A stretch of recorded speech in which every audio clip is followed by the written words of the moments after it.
কিছুদিন আগে ছাত্র শিবিরের ঢাকা বিশ্ববিদ্যালয় শাখার সেক্রেটারি এস.এম. ফরহাদ বললেন যে ছাত্র শিবির কারো রক কেটেছে কিনা আপনারা গুগলে সার্চ দিয়ে দেখবেন, কিছুই পাবেন না।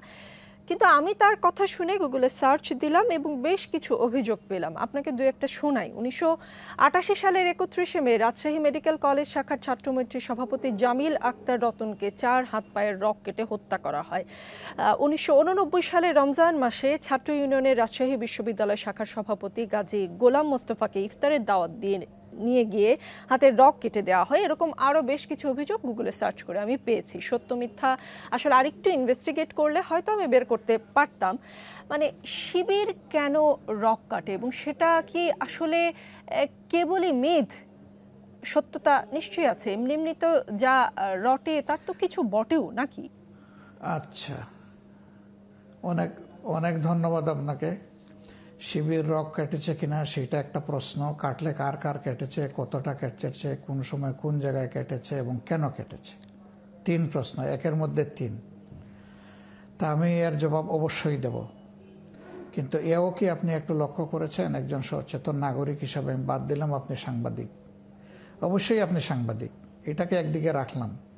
একজন দায়িত্বশীল নাগরিক হিসাবে আপনার কাছে আমার জানার বিষয় যে শিবিরের ছেলেদের একটা ইটের উপরে মাথা রেখে আর একটা ইট দিয়ে এই রাজশাহী বিশ্ববিদ্যালয়ে একজন করে 4 জনকে খুন করা হয়েছে, এটা কি আপনি জানেন?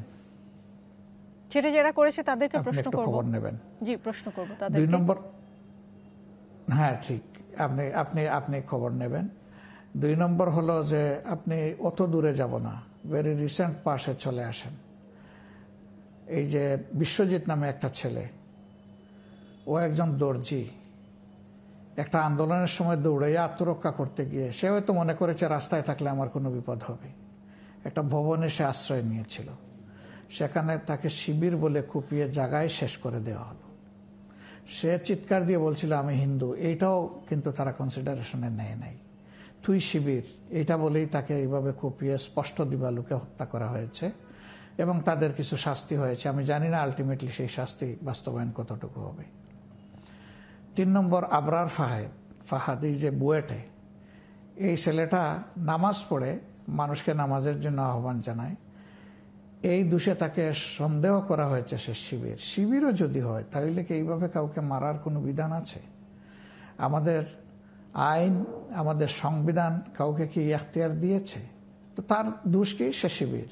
শুধু এই জন্য তাকে পিটিয়ে মেরে ফেলা হলো একটা ছেলেকে। বুয়েটে চান্স পায় কারা? বাংলাদেশে মেধার জগতে সর্বোচ্চ আসনে যাদের অবস্থান, তারা একটা বড় ধরনের প্রতিদ্বন্দ্বিতার মধ্য দিয়ে নিজেদের জায়গাটা করে নেয়। সেই ছেলেটাকেই হত্যা করে ফেলা হলো।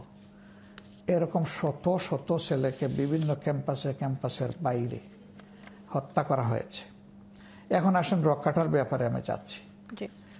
রক কাটার ব্যাপারে সুনির্দিষ্ট কোনো অভিযোগে যদি মামলা হয়ে থাকে এবং বাংলাদেশের আদালতে যদি এটা প্রমাণিত হয়, তাহলে যে যার শাস্তি পাওয়ার পাবে। আমি তার পক্ষে দাঁড়াবো কেন? প্রশ্নই উঠে না। সে শিবির হোক আর যেই হোক, এই ধরনের অপকর্ম যেই করবে শাস্তি সে পাক, এটা আমি দাবি করি। কিন্তু শিবির রক্ষাটা এইটা বলে যে প্রপাগান্ডা চালানো হয় আমাদের বিরুদ্ধে, তার বাস্তবতা চ্যালেঞ্জ করে আমরা বহুবার বলেছি কতগুলা রোগের রগ কোথায় কাটা হয়েছে আমাদেরকে কেউ দিয়ে একটু সাহায্য করেন। এবং সেইগুলার ব্যাপারে যে সমস্ত অভিযোগ হয়েছিল সেই অভিযোগগুলো আদালতে কিভাবে নিষ্পত্তি হয়েছে তা সহ একটু আমাদেরকে দিয়ে সাহায্য করেন। অভিযোগ যেহেতু আমাদের বিরুদ্ধে, তাইলে অভিযোগকারীদের দায়িত্ব হচ্ছে বিষয়টা আমাদেরকে দিয়ে সহযোগিতা করা। তারা যদি ওই রকম কোনো অভিযোগ দিয়ে আমাদেরকে সহযোগিতা করেন, আমরা সেগুলো দেখব। কিন্তু অপবাদটা যেহেতু আপনাদের বিরুদ্ধে, আপনাদেরও তো এগিয়ে আসতে হবে। আপনাদের দলের কেউ যদি এরকম করেই থাকে, আমি শুরুতেই বলেছি যা রটে তার কিছুটা হলেও বটে, আপনাদেরও তো দায় আছে খুঁজে বের করে তাদেরকে দলীয়ভাবে সাজা দেওয়ারও তো একটা রীতি আছে নিশ্চয়ই। হ্যাঁ, অবশ্যই আছে, থাকবে না কেন? যদি কেউ এরকম অপরাধ করে তাকে তো অবশ্যই একটা শৃঙ্খলার আওতায় আনতে হবে, ব্যবস্থার আওতায় আনতে হবে, পদক্ষেপ নিতে হবে। আমরা নেই, যখন যেটা প্রয়োজন মনে করি নেই। আমি রক্ষাটা হিসেবে বলছি না। কেউ দলীয় শৃঙ্খলা ভঙ্গ করলে এবং কারো উপরে আঘাত করলে অন্যায়ভাবে, সেটা অবশ্যই আমরা নেই, নিব না কেন? সব সংগঠন নেই, আমরাও নেই। ডাক্তার শফিকুর রহমান, কিন্তু আমাদের বিরুদ্ধে যে অভিযোগটা সেইটার বাস্তবতা কতটুকু, আর অন্যদের বিরুদ্ধে হাজারো অপরাধ করার পরে অভিযোগ নেই কেন? না প্লিজ একটু আমাকে আপনাকে বলতে হবে।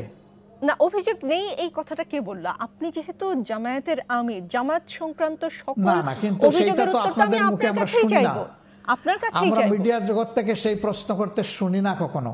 না, এটা অন্তত আমরা অনুরোধ করব যে সত্যকে সত্য হিসাবে যার বিরুদ্ধে হোক তুলে আনেন। জি, যমুনা টেলিভিশনের শুরুতেই আপনি প্রশংসা করেছেন। যমুনা টেলিভিশন এই কারণেই প্রশংসিত, যমুনা টেলিভিশন সাদাকে সাদা এবং কালোকে কালো বলে এসেছে এবং ভবিষ্যতেও বলবে। আমি যমুনা টেলিভিশনকে বলিনি তো। জি,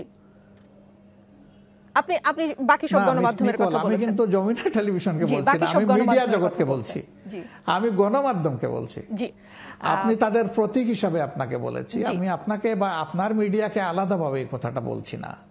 জি, আমরা আপনাদের কাছে সাদা এবং কালো স্পষ্টভাবে সমাজের সামনে আসুক সেটা চাই। আমি যদি কালো হয় আমাকেও আনবেন, আমাকেও ছাড় দেবেন না। না, সেটা